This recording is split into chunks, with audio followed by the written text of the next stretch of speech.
क्या हो कि हमारे पास अगर दो अंकों की कोई संख्या इस तरीके से है गुणा के लिए कि जिसमें इकाई के अंक समान हो और दहाई के अंकों का योग 10 हो, तो उनको हम किस तरीके से करेंगे देखिएगा।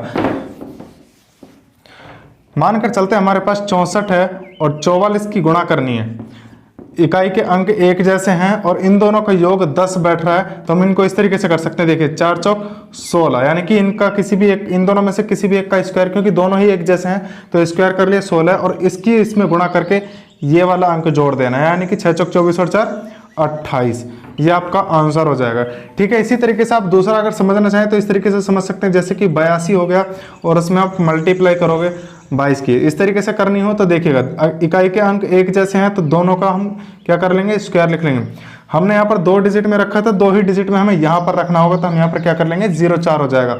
दोनों का योग 10 है, यानी कि इन दोनों को गुणा करेंगे, कोई सा भी एक इसमें जोड़ लेंगे। 8 दूनी 16 और 2 18। आप इस तरीके से कर सकते हैं। ठीक है, कोई तीसरा भी एग्जाम्पल मैं दे सकता हूँ, लेकिन टाइम बहुत ज़्यादा हो जाएगा। ठीक है ना।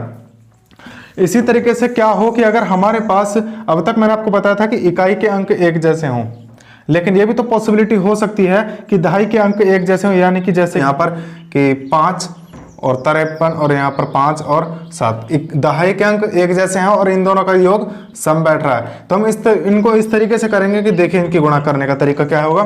7 की सीधी सीधी गुणा करेंगे, 7 तिया 21। अब करना क्या है, जो ये 5 है, जैसे कि यहाँ पर अगर 6 हो तो 4 हो तो कुछ भी हो, हमें करना क्या है कि उसमें उसके एक ज्यादा से मल्टीप्लाई कर देनी है बस, और कुछ नहीं करना है। यानी कि 5 है तो 5 में एक जोड़ा क्या हो गया 6, यानी कि 6 की मल्टीप्लाई 5 में करनी है, कितना आया 30, यानी कि 30 31 आपका आंसर होगा। इसी तरीके से देखिए मैं दूसरा एग्जाम्पल आपको बता देता हूं। जैसे कि अगर मैं यहाँ पर लिखूं कि 3 8 और 3 ना 10 हो गया, ये रहा हो गया।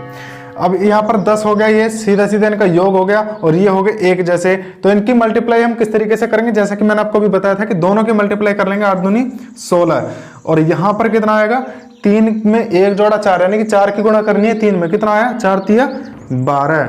इस तरीके से हम सिंपल, कोई झंझट नहीं, कुछ नहीं। इसी तरीके से और हमारे नए मल्टीप्लिकेशन के ट्रिक्स को समझने के लिए हमारे चैनल को सब्सक्राइब कीजिएगा और शेयर कीजिएगा। और हाँ यार दोस्तों, कमेंट करके जरूर बता दिया करो कि कैसी है वीडियो और नेक्स्ट वीडियो हम किस टॉपिक पर बनाएं, कि आपको किस में आपको प्रॉब्लम हो रही है। ठीक है ना। और यार लाइक और कर देना जाते जाते, और सब्सक्राइब वाला जो लाल बटन है उसको काला कर देना, बस कुछ भी करके यार कर देना। ठीक है ना, इतना कर दीजिए बस। बाकी हमारी नेक्स्ट वीडियो जल्दी ही आने वाली है। चलता हूं मैं, जय हिंद जय भारत।